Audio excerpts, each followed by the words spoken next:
మాధవి, నా బైక్కి చూసావా? ఇందాక నుంచి కనిపించట్లేదు అసలు. పావం. అదా, లోపల ఒకసారి హ్యాంగర్కి చూడండి, అక్కడ పెట్టినట్టు గుర్తు నాకు. థ్యాంక్స్ దొరికింది. ఏమైనా కావాలా తినడానికి? సరే, ఏదో ఒకటి స్పైసీగా తీసుకురండి బావా. ఏదో ఒకటి కదా, సరే. ఓ మై గాడ్, పర్స్ మర్చిపోయా. పర్స్ ఎక్కడ పెట్టా నాన్న ఐడియా ఉందా? పర్సే కదా, ఒకసారి వెళ్ళారండి, ఇలా కూర్చొని చెప్తాను ఎక్కడుందో. మొన్న డీమార్ట్లో ఒక అమ్మాయికి మీరు హెల్ప్ చేశారు కదా, పేమెంట్ అవ్వట్లేదని. మీకు నెంబర్ ఇచ్చింది ఆ అమ్మాయి నెంబర్ ఒకసారి చెప్పండి. అదా, 9842312112.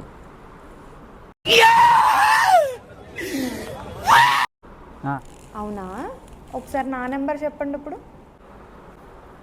6307